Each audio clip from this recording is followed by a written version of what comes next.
Comment savoir si je suis hypersensible? Parce que comme c'est pas une maladie, c'est chacune qui va se définir comme étant très sensible. Alors il y a des manifestations qui vont avoir lieu au niveau des sensations, au niveau des émotions, au niveau de la pensée et au niveau des intuitions. Au niveau des sensations, on parle d'hyperesthésie ou même de synesthésie, parce qu'il y a des personnes qui vont entendre des couleurs, voir de la musique ou des sons, ou sentir des paysages, c'est-à-dire qu'il y a des correspondances entre les sensations. Mais surtout, c'est souvent une grande intensité des sensations. Donc les personnes hypersensibles, hyperesthésiques, vont mal supporter la lumière, le bruit, les odeurs, les parfums, les contacts aussi, certaines étiquettes, certains tissus, etc. Donc ça, c'est au niveau des sensations. Après, au niveau des émotions, il y a des hypersensibles qui vont être gagnés par leurs émotions, envahis par leurs émotions, mais parfois c'est pas au niveau de l'intensité que ça se joue, ça va se jouer au niveau de la variété des émotions. C'est-à-dire que socialement, nous sommes habitués à 4 ou 5 grands types d'émotions, et d'ailleurs beaucoup de livres sur les émotions font cette erreur de présenter seulement 4 ou 5 émotions, alors que les hypersensibles vont ressentir toute une palette très très large d'émotions différentes de ce que les autres peuvent ressentir. Après, il y a au niveau des idées, certains hypersensibles sont des hyperpenseurs, des gens qui pensent tout le temps, qui ruminent, qui ressassent, qui se posent 1000 questions. Et puis enfin, il y a des personnes qui sont très intuitives, qui vont sentir l'ambiance d'un groupe, même d'un restaurant. J'ai une amie comme ça qui ne peut pas rentrer dans certains restaurants. Dès les premières secondes, elle sait si elle va pouvoir s'asseoir à une table ou pas. Et c'est pareil quand elle va dans une maison, dans un groupe, etc. Elle sent les atmosphères, les ambiances, les personnes. Elle est extrêmement intuitive. Donc ça, ce sont les principales manifestations de l'hypersensibilité. C'est un concept très nouveau qui date des années 90 aux États-Unis. C'est une chercheuse, psychologue, Helen Aron, qui a commencé ses recherches et qui a publié son premier livre en 1996, donc c'est très récent. Il est vrai que Jung parlait d'introversion et que dans cette introversion jungienne, on peut se retrouver. Néanmoins, il ne parle pas d'hypersensibilité, c'est Helen Aron qui en parle en premier et qui d'ailleurs n'emploie pas ce mot-là, qui est une traduction française. Elle parle de haute sensibilité ou de sensibilité élevée et j'avoue que je préfère parce que ça reste de la sensibilité. C'est une sensibilité plus grande que la moyenne, mais ça reste de la sensibilité. Alors que le risque en France avec ce mot hypersensible, c'est la dévalorisation, c'est de croire que c'est un problème. Donc ça date de la fin des années 90 et ça n'est pas pour rien, on en reparlera, c'est que la société dans laquelle nous vivons, surtout le monde occidental, est un monde de plus en plus dur. Donc nous verrons si finalement c'est une question de grande sensibilité au-dessus de la moyenne ou si c'est plutôt le monde qui nous pousse à nous insensibiliser, à nous désensibiliser. Et donc les personnes qui resteraient sensibles de cette belle sensibilité humaine, de cette belle sensibilité humaine qui est la nôtre, finalement seraient qualifiées d'hypersensibles. Parfois chez les personnes qu'on trouve insensibles, se cache un grand hypersensible, mais qui a tellement réussi à se blinder, à construire une carapace, que cette personne ne montre plus du tout sa sensibilité, ou même ne ressent plus, parce que c'était nécessaire. Sinon, l'autre parade la plus fréquente chez les hypersensibles, qu'on va retrouver chez d'autres typologie de personnes, c'est la suradaptation, c'est-à-dire faire en sorte, comme on se sent différent depuis le plus jeune âge, faire en sorte de s'adapter aux demandes, aux exigences de l'entourage, de la société, de l'entreprise, et ça a un coût très élevé. La sensibilité élevée est extrêmement paritaire. Il y a autant d'hommes que de femmes qui sont hypersensibles, autant de garçons que de filles. Ce qui joue, c'est que nous sommes encore dans une société machiste, misogyne, même si les choses évoluent évidemment au fil du temps, mais c'est long et ça demande beaucoup d'énergie pour que la société évolue vers plus de parité réelle, pas simplement dans les textes de loi. Et donc, les hommes ont tendance à masquer, à cacher, à camoufler leur grande sensibilité, alors que les femmes sont décomplexées par rapport à plus décomplexées par rapport à leur grande sensibilité, le montrent plus facilement. Ce qui fait que c'est vrai qu'on peut avoir l'impression que ça concerne plus les femmes que les hommes, ce qui n'est absolument pas le cas. Que ce soit la sensibilité élevée, qu'on l'appelle hypersensibilité ou ultrasensibilité, n'est absolument pas une pathologie, et c'est pas du tout une maladie. La différence se situe au niveau de l'empathie. Ça fait plus de 10 ans que je cherche sur la sensibilité élevée, et je me suis rendu compte que dans les forums, sur les forums, dans les groupes, que ce soit des groupes virtuels sur Internet ou des groupes de thérapie ou des groupes de parole, il y a un certain nombre de personnes très sensibles qui ont fait remarquer que parmi les hypersensibles, il y avait 2 façons de vivre sa grande sensibilité, certains avec beaucoup d'empathie et certains autres avec peu d'empathie. Et donc, pour moi, les ultrasensibles, ceux qui sont vraiment le plus sensibles, ce sont ceux qui ont une très grande empathie.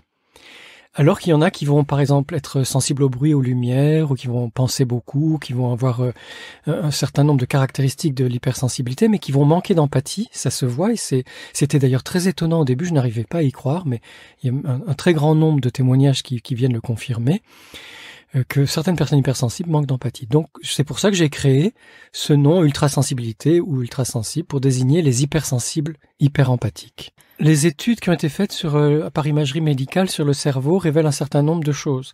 La dernière étude en date, qui date de, je crois, 2011, montre que le thalamus, qui est le centre de filtre, le filtre dans notre cerveau, est beaucoup moins opérationnel, beaucoup moins actif dans le cerveau des personnes hypersensibles. C'est pour ça que souvent, dans les témoignages, les personnes hypersensibles ou ultrasensibles disent « je vis sans filtre ». Ah oui. Et effectivement, cette zone du cerveau ne filtre pas, comme chez les autres personnes de la population, les bonnes et les mauvaises nouvelles, les bonnes ou les mauvaises informations, ce qui fait que la personne hypersensible va se sentir envahie par un trop grand nombre d'informations. Ça va provoquer une hyperstimulation et donc une saturation. Ça, c'est vraiment caractéristique des personnes très sensibles, l'hyperstimulation et la saturation. Donc ça, c'est au niveau du thalamus. Après, il y a un centre de la douleur dans le cerveau qui est beaucoup plus actif chez les personnes hyper ou ultrasensibles. Et donc, nous ressentons la douleur beaucoup plus que les autres personnes, ce qui fait que, par exemple, certaines sensations qui, pour la majorité des personnes, ne sont pas douloureuses, pour nous, personnes très sensibles, deviennent des sensations douloureuses ou en tout cas fortement désagréables. Oui. Et puis, il y a surtout une grande différence au niveau des neurones miroirs. Donc là, ça concerne surtout l'ultrasensibilité, les ultrasensibles, c'est-à-dire que les neurones miroirs, c'est cette zone dans le cerveau qui s'active quand justement nous sommes en empathie avec quelqu'un. Et les personnes ultrasensibles manifestent donc une très grande empathie supérieure à la moyenne.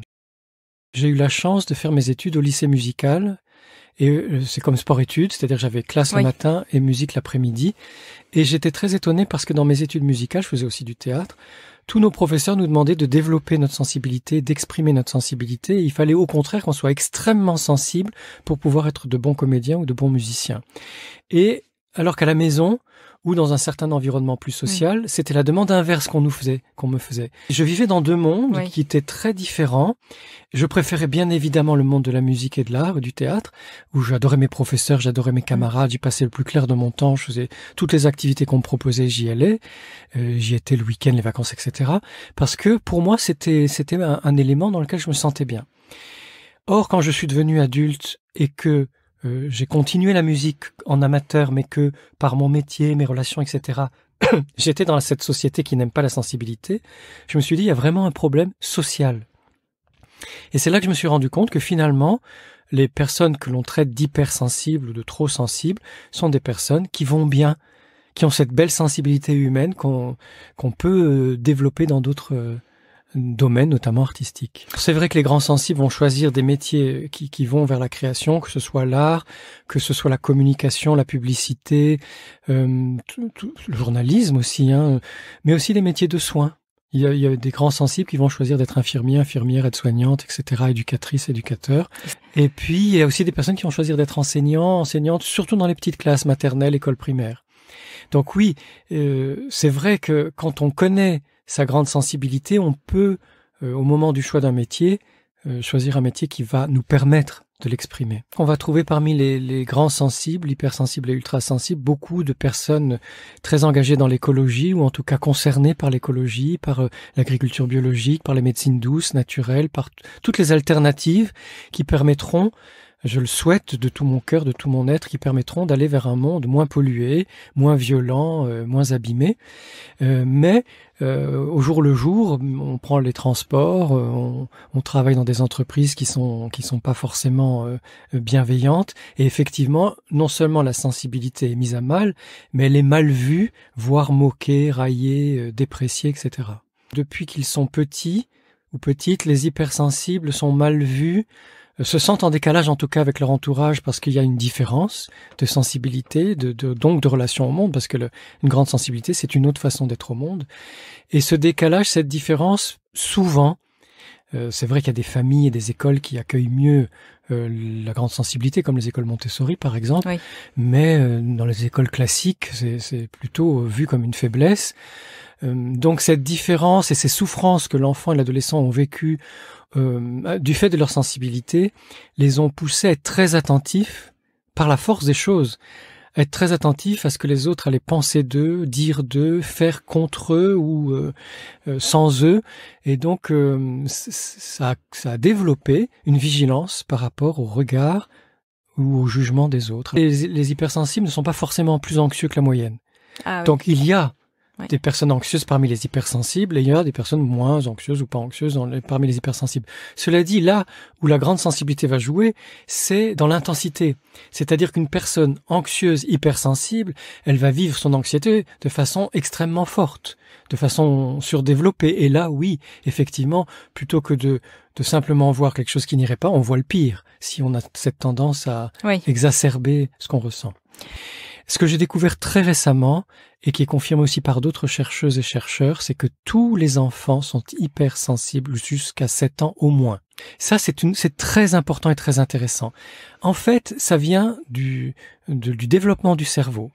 Le cerveau rationnel se développe beaucoup plus tard et beaucoup plus lentement que le cerveau limbique et le cerveau émotionnel. Ce qui fait que jusqu'à 7 ans, l'enfant est vraiment guidé, informé par son cerveau émotionnel au sens large, limbique et émotionnel, et donc va être hypersensible par la force des choses. Alors c'est vrai que chez les plus petits, si l'hypersensibilité est très exprimée, ou si elle est mal vécue parce que dans la famille on n'aime pas trop la sensibilité, on va avoir déjà des signes de ce qu'on peut appeler nous l'hypersensibilité, parce qu'elle va être plus visible que chez d'autres enfants. Oui. Mais jusqu'à 7 ans au moins, chez certains enfants, ça va aller jusqu'à 8, 9, 10 ans, tous les enfants, tous, sont hypersensibles. Ce n'est qu'après, et c'est justement là que ça confirme l'hypothèse d'une société hyposensible, ce n'est qu'après que certains enfants vont justement réussir leur suradaptation au monde social en se désensibilisant autant que ça leur est demandé, donc ça dépend aussi de l'environnement, et d'autres qui, pour toutes sortes de raisons, soit ne vont pas pouvoir, soit ne vont pas vouloir. Oui. Il y a aussi un choix de rester soi-même et de ne pas se plier aux normes. Et donc, des enfants qui vont rester hypersensibles.